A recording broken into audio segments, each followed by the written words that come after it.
Hello and welcome to the Farmer's Guide podcast. I'm Daniel Hodge, machinery reporter. And I'm Sarah Kidby, deputy editor.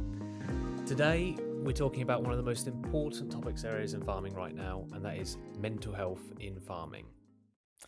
Yeah, I think as we've known for a long time, mental health is obviously a really big issue in farming. And I think at the moment we're kind of coming off the back of what's been a really challenging harvest for a lot of people, which is obviously only going to add to the issues. And, a lot of people will be worried about the budget at the end of November. So we've got a lot of really great guests to talk to us about this issue. Yes, and those guests include Alex Phillimore from the Farming Community Network FCN, Aberdeenshire farmer Duncan Maclellan, farming counsellor Sarah Worrall, and farmer/comedian Jim Smith. And at the end of this episode, we're going to share some phone numbers and just links to some charities, so that if you feel that you want to reach out to a charity, there's lots of different options. But first up, we've got my conversation with Alex from FCN. Yeah, so my name's Alex Phillimore, and I'm Head of Communications and Development for the Farming Community Network. So the Farming Community Network is a charity supporting the farming community through difficult times and helping people to navigate change. This year is our 30th anniversary, so we were founded in 1995. And each year we help thousands of farming people through issues such as succession planning and financial concerns, mental health issues, and the list goes on. Could you give a brief outline of what the main mental health challenges farmers are facing at the moment are? So at the moment, I think, in terms of the calls that present to FCN in the cases that we deal with, they're often very, very complex and multifaceted. So while we can identify themes, we also do recognise that everyone's situation is very, very unique.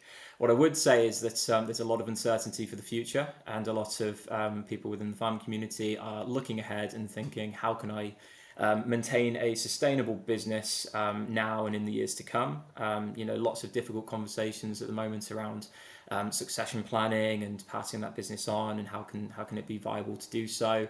Also stresses around it's been a difficult year from the weather side, so we've had drought and we've also had flooding, depending on where you are in the country. Challenges with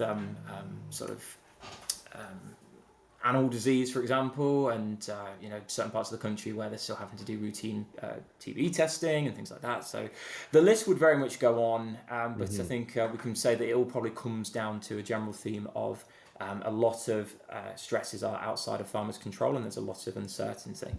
Mm-hmm. So what kind of support does FCN offer on the ground then for farmers in that sense? Yeah, so we provide three core services as a charity. So the primary thing we're probably known for is our helpline, which is open 7 a.m. to 11 p.m, 365 days of the year.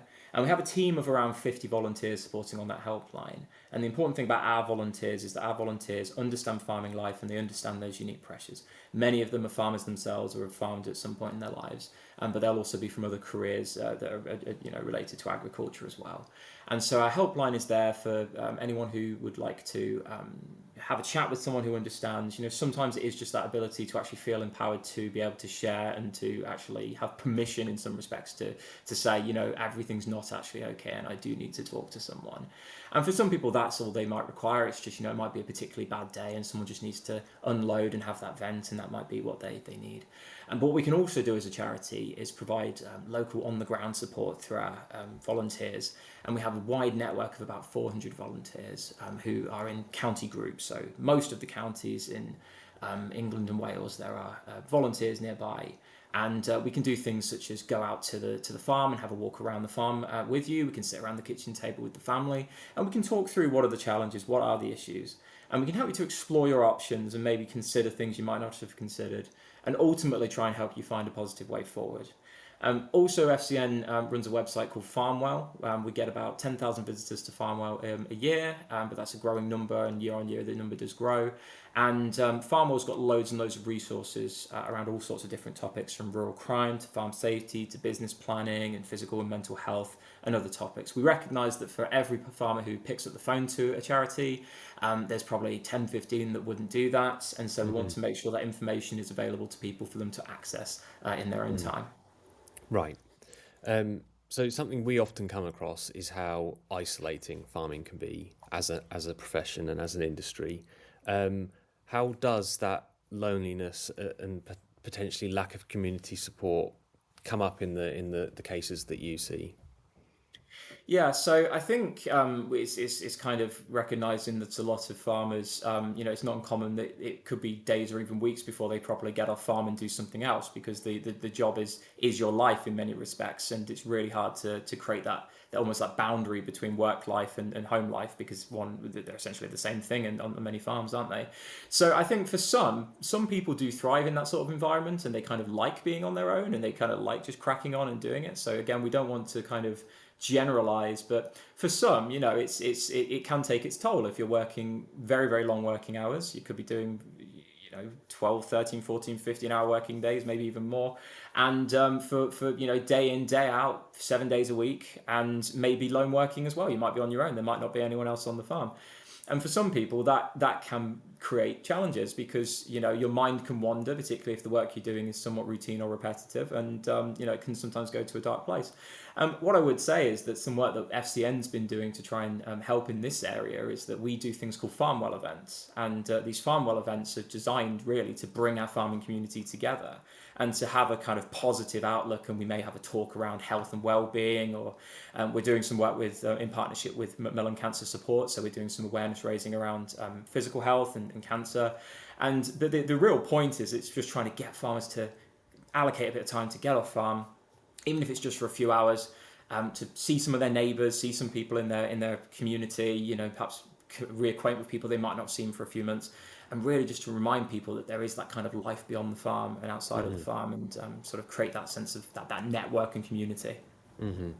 For example, if there was someone listening right now who did feel like they were struggling but weren't quite sure what to do, what would you suggest to them as a first step? So as a first step, I mean, for some it might be reach out to a charity, but I appreciate that might be sort of like the fourth or fifth step for some people, because that's quite a bold move, right? I think the first step is probably validating how you're feeling, kind of accepting that, sometimes things can take the wind out of our sails. Sometimes we can feel very, very low. And it's kind of recognizing that A, you're permitted to feel that way, but also B, you shouldn't have to feel that way. And that actually sometimes the support that is available, we all need. We recognize that if I'm sick and I can't cure it myself, I need to go to a doctor. I need to get some intervention in some way, right? And that's the same for mental health as well. It's like, actually sometimes we get ourselves into a situation, or we find ourselves in a situation where we need someone else to be involved in helping us find a way forward, and I think that's okay. Then it might be, once we've kind of recognised that maybe there is a problem, and maybe it's something that we can't sort out ourselves for whatever reason, talk to someone. And that could be a family member, it could be a friend, it could be, a helpline service or whatever it is. But I think sharing and getting it kind of, whatever's going around in your head, getting it out your head, getting it out there in the open. The phrase "a problem shared is a problem halved," I think rings true. I think we've all probably found ourselves in a situation where we've been very, very stressed, and we kind of just need to let it out. We need to vent it. We need to let that out of our system. And you often feel a lot better after you've done that. It's the bottling up of the emotions for a lot of people that I think can lead to poor outcomes. And then what I would say is, after you've shared and you've opened up and you've accepted that maybe there is something wrong, do reach out to charities like the Farming Community Network, but also have a look at the other charities that are available. There's some brilliant resources out there. The Royal Countryside Fund has a directory of farm support groups. There's the Yellow Wellies charity that has a book called Mind Your Head, the Little Book of Minding Your Head, that's got about 40 or 50 different support organisations listed. So there is so much support out there. We've just got to take that first step towards accessing it. I just wanted to give you the opportunity, if there was anything that you felt like we haven't covered that you'd particularly like to talk about, or anything generally you'd like to say. Yeah, I just want to reiterate that the Farming Community Network, the reason why we are such I think a good force within the agricultural sector is because of our volunteers. And our volunteers, like I mentioned before, and our staff as well, the vast majority of people working with the charity are farmers. They have farms. They are people that separate to the work they're doing with FCN. They are working across the various different sectors. We've got people who do dairy, beef, people in arable, people who are growing. I think so. So what we're kind of trying to make the point is that it's farmers helping farmers, and hopefully that will help reduce some of that stigma, because I think there's brilliant work being done by I would say, those bigger sort of national charities such as Samaritans and Mind, and they are there for everyone. I think that's fantastic. Sometimes in our sector, you kind of, before you start getting into the heavy stuff around mental health and all this kind of stuff, you just need someone who you can talk to about what's going on the farm, and it Yeah, needs to be someone that understands. yeah, And that's really where I think the value of FCN comes in. Our name is the Farming Community Network. We are here for the community, and we are a community, and we're here to help engender positive networks. And I think that's a big part of what we do. So I think my real message would be, if you want to get involved with the Farming Community Network in any way, you want to either volunteer with us or attend one of our events that we might do, don't be afraid. We're just well-meaning people involved in the farming sector who want to help other people in a similar situation. So if you would like to reach out to FCN, then our helpline is 03000 111 999, and that's open 7 a.m. to 11 p.m, 365 days of the year. We also have an e-helpline, which is help@fcn.org.uk. Our website is fcn.org.uk. And our Farmwell website, where we have loads of helpful resources that may be of benefit to you, is farmwell.org.uk. So thanks again to Alex there. And I think one of the key themes he was getting across was the importance of speaking up and reaching out when you feel like you need help. And our next guest is someone who can attest to that. It's Duncan Maclellan, who's an Aberdeenshire farmer who has suffered his own mental health problems, but has really turned it around and now does some really meaningful work for Rasabi, raising funds. Just as a note to our listeners, the next conversation does discuss some particularly sensitive topics. Something you've spoken about quite openly is about struggling with depression for many years. What gave you the courage to begin speaking out publicly about that? So, I mean, for me, I've suffered with depression since I was probably about 15. It's not something, I knew, there was a certain point, things, sort of took a turn, but I would never have, back then I would never have said it was depression.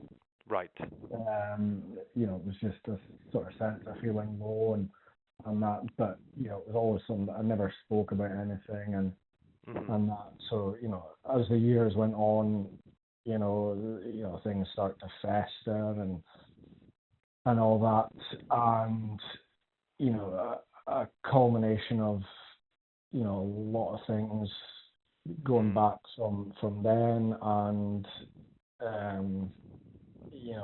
just an amalgamation of things led to a suicide attempt in 2022. And for me, that was, I've lost about 4 or 5 friends to suicide, both here in New Zealand. And I think, after that, I went and got help. I was going to like a men's mental health group in Inverurie, and I remember going to that meeting for the first time, and absolutely nervous, scared before I went in there, and going in there, and it was just a room full of guys, all had been through similar problems or you were going through stuff, and it just felt a safe space to sort of open up. You could talk as much or as little as you wanted, and then it was after that, I just started opening up a little bit more and talking to various people, and then just the of course farming is as you know is can be a very, very tough and isolating job, and I think the more people you sort of speak to and stuff, everyone's doing it tough. Was there a particular turning point for you when you decided that you wanted to use your experience to help others? I think for me, after my suicide attempt and then going to this men's mental health group, that was, I'd been going to them for, I don't know, 6, 8 months. I'd then gone away overseas again and then came home. And whilst I was overseas, I thought, no, I want to try and do something, to give back to this group and, for the help that they'd given me, On your fundraising activities, you've completed some pretty remarkable challenges, I'd say. How did you find them? Yeah, let's just say I probably wouldn't be repeating them again. Sorry, so just for people who are listening, what was the most recent one? That was. So yeah, this year, it was aiming to be a run from John O'Groats, in the north of Scotland down to Gretna Green, on the English border. After a couple of days, sort of came through sort of knee injury, and it ended up coming down to a walk, which, I was disappointed in myself, but I was still able to walk it, and it was still managed to do it no problem. But yeah, so that was walking from John O'Groats to. So it tested you then. Yeah, there was certainly some days, especially the part from John O'Groats pretty much down to Inverness, the sort of first 100 odd miles. It was tough in terms of there wasn't really a lot of other paths to take. Yeah. I was walking basically alongside the A9, the main road down, for a lot of it, which it can be a very busy road. Yeah. And the weather, it wasn't terrible, but it was overcast. It was windy. It wasn't clear skies and sunshine. Yeah, exactly. And finally, Duncan, what advice would you give to someone in the community who might be going through something similar to what you've experienced? I think the advice I would give someone, I know from my own experience, the speaking up and asking for help is by far the toughest thing to do. It can feel like that there's no easy way out, but believe me, it's once you talk to someone and open up and ask for help, it really is like a weight lifted off your shoulders. So yeah, that's I would just encourage people to just to reach out to someone, or even if you think your mate or anyone else is not just the same as what they usually are, if they haven't been in touch for a while, just get in touch and have a catch up, go for a beer, just have that conversation, and yeah, it gets the ball rolling, and it does get easier after that.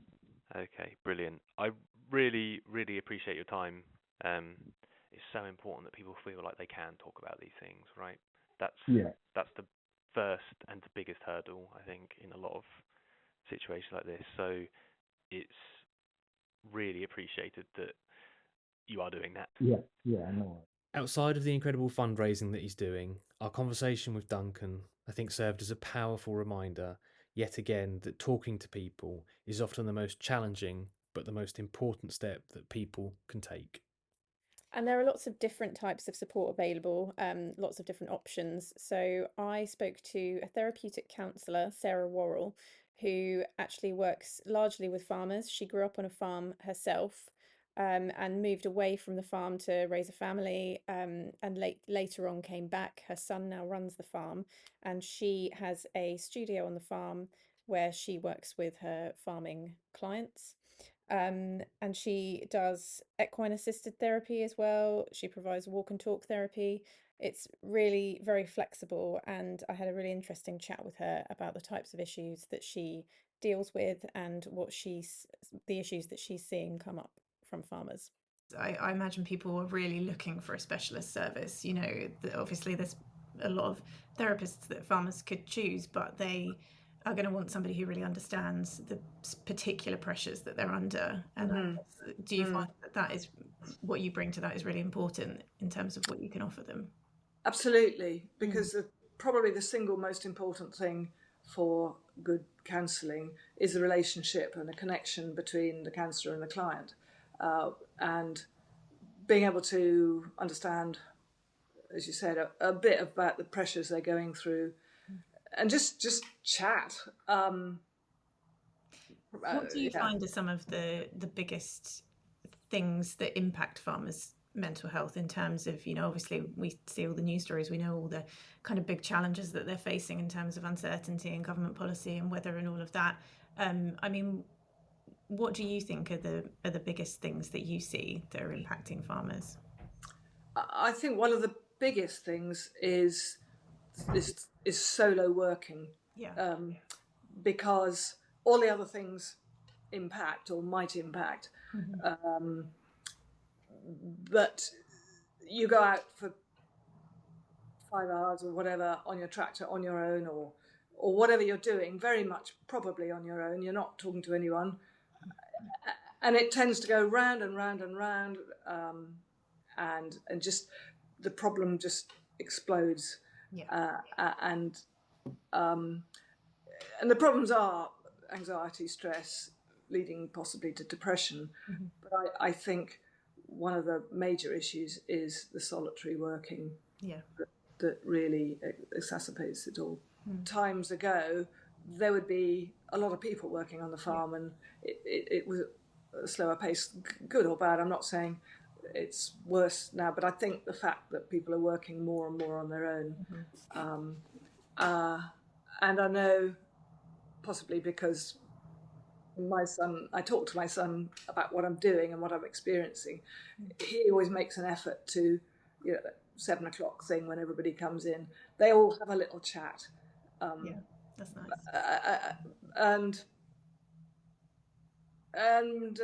He says it's extraordinary how it's sort of developed into a camaraderie. I think that's the right word. Yeah.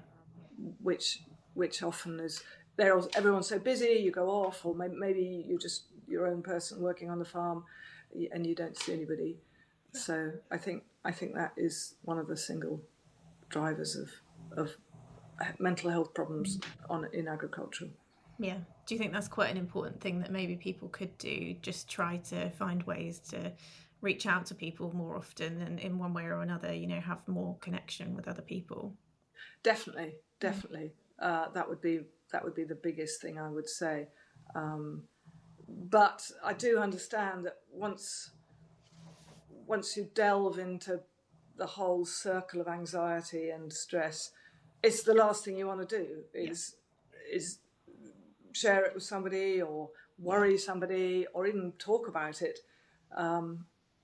We're all a bit the same. We tend to go away on our own even more when things are not going so well. Yeah, I think that's true. Probably not just of farmers, actually, as well. A lot of people find it hard to talk, don't they? But definitely there is that sort of, I suppose, reputation almost among farmers that perhaps they find it particularly difficult to talk, and I think men find it particularly difficult to talk as well, don't they? And so I think it's hard to overcome that barrier, I suppose, isn't it, as well? Yes. Do you think people are starting to get a bit better at talking, or do you think it's I think the younger generations, well, everybody's a bit younger than me, but they are, definitely, and realizing that it's as important as, if you break an arm, or you might go and have physio afterwards. It's part of your body. It's not. It's an important part of your body, actually, your brain and your mental well-being. So I do think, as you said earlier, it's more, we're all more aware of what's going on in our heads and how important it is to keep things well. Yeah, sort of breaking down those barriers, isn't it, I suppose? Yes. And making people feel that they can talk about it. And it's okay to talk about it. Yeah. And that is, I suppose, one of the things is, quite understandably, some people really don't want to talk to their partners. I don't want to worry them or whatever. Yeah. I mean, friends are great, but not everybody wants to share their problems with a friend, which is really where finding a counsellor comes in. Yeah. My style of counselling isn't formal at all, and it's very much building up, as I said earlier, a good relationship with the client, sort of chatting, and so it's more like a chat really, and I'm asking questions and listening to the answers, and sometimes it's in my studio, sometimes we'll walk out up through the farm. And in fact, one of my clients, although we started off in the studio, he now, on his suggestion, prefers to have a telephone session when he's out cultivating or whatever. I mean, I'm not saying that's going to work for everybody, but he finds it really works for him to chat while he's in his tractor, and that's another way of doing it. So it can be quite flexible. Yeah. Very flexible, yeah. Do you think the kind of, I suppose, the current situation is adding pressure for farmers? You know, all the kind of the harvest pressures and things that we've had recently. Do you think that kind of thing is creating sort of like a worsening problem, or do you think it is the kind of standard things that have always been a problem for a long time on farms that are causing stress at the moment? Well, probably a bit of both. Definitely. Well, the nature of farming is stressful. Inherently stressful, yeah. I think I can't really think of another industry where so much of it is out of the person's control. You know, the obvious one being the weather, and that never really will be within anyone's control. Politics probably will never be within a farmer's control. So even the price at the end of the day can be a little bit out of control. And I mean, what would you say to anybody that's struggling themselves, or also, I guess, noticing other people potentially struggling? What would your sort of advice be on what to do as a first step, I guess, in dealing with that? Well, I think I said earlier, bottling up. Don't bottle up. Just try and connect with somebody. Ideally, a friend, a partner, and if it's someone you can notice, just approach them, see if they'd like to talk. And if for some they don't want or don't have somebody that they can talk to, then I would say reach out to a counsellor. There are many out there, and within that also, if you find or has been recommended or end up seeing a counsellor and you feel it's not right, try someone else, because it's very personal and it's very about the relationship, and we're not all going to get on with everybody, so it is fine to nicely end the connection and try again.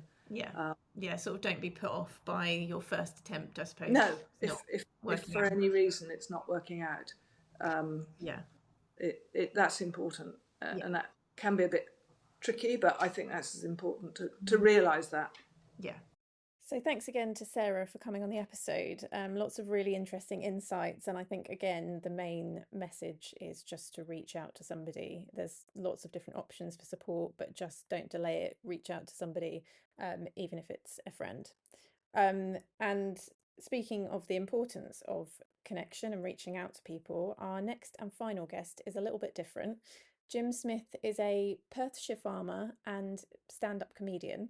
He's just about to start the next leg of his Keep Talking tour, which is in partnership with the RSABI. It sounds like a great night out and a really good opportunity for farmers to get together, have a laugh, forget the stresses and strains of farming for a night, and see the funny side of some of the challenges that occur in farming. And also 10% of each £20 ticket is going towards supporting the work of RSABI. I mean, you're obviously about to start your next leg of the tour yes. towards the end of the month, aren't you? Aye, yeah. So what can people expect from it? Just some tales and anecdotes and jokes about all things rural life, all things farming, just, growing up, in rural areas, that kind of, young farmers, my days young farmers, my days at agricultural college, how sheep can turn you stir crazy, all that kind of stuff. I really want to say it's a kind of stand-up version of the Henry Bruce cartoons, who I was a big fan of growing up. Mum and Dad had all the books of the Henry Bruce sketches, and his funny way to make a living sketchbook and his farmer's diary. I read that methodically because it was just so true. And although I try, I mean, as I say, I was in Edinburgh last week, and I try and do more kind of rounded stuff that city folk get. Yeah. Yeah, it's I mean, are you sort of hoping that obviously it's called the Keep Talking tour. Are you hoping that it will sort of, these tours kind of bring people together and, a bit of laughter as medicine to help farmers cope with all the challenges that they've got? Yeah, absolutely. So there's two things about it. You can come to the show, hopefully enjoy what I'm talking about, and realise that we've all got the same kind of issues and cock-ups, and take a light-hearted view of it.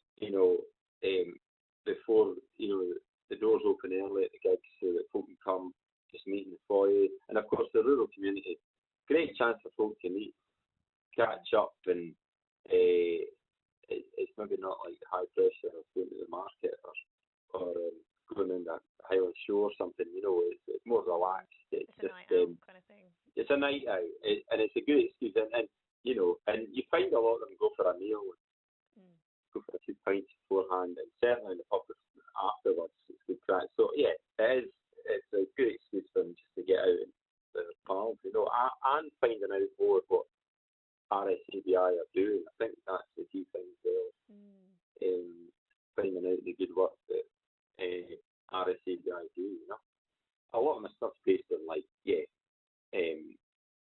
cock-ups and farming, and fires, and as I say, bad cabins and things like that, the bull not working, all that kind of stuff, which does have a serious effect on a farmer's business. But it's I guess people would really probably love to hear about that, or to have a joke about it in a way, because everyone, it's probably easy when you're isolated on a farm to think, oh, I'm like messing things up, or I'm the only person that gets this wrong. So it must be nice to kind of have a room full of people together and to sort of have a joke about it, I guess. Yeah, absolutely. Yeah. Because farmers are quite proud. Certainly, I think it's more relaxed now, but the grandparents' generation and the dad's generation, certainly if something bad does happen. Yeah. And what's the main kind of thing that you hope farmers take away from the tour when they come and see your shows? I hope when they go away back to their farm, and a day or two later, they maybe remember a joke or something, have a chuckle, That's what I hope.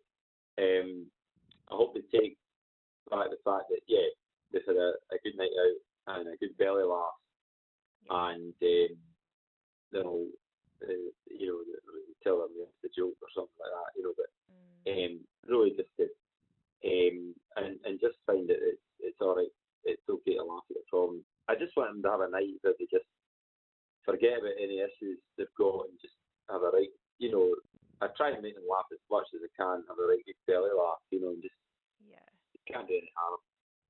Yeah, definitely. Just connecting together and having a laugh and, like you say, forgetting some of the troubles for a night.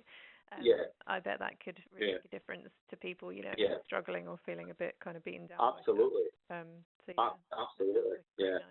Yeah.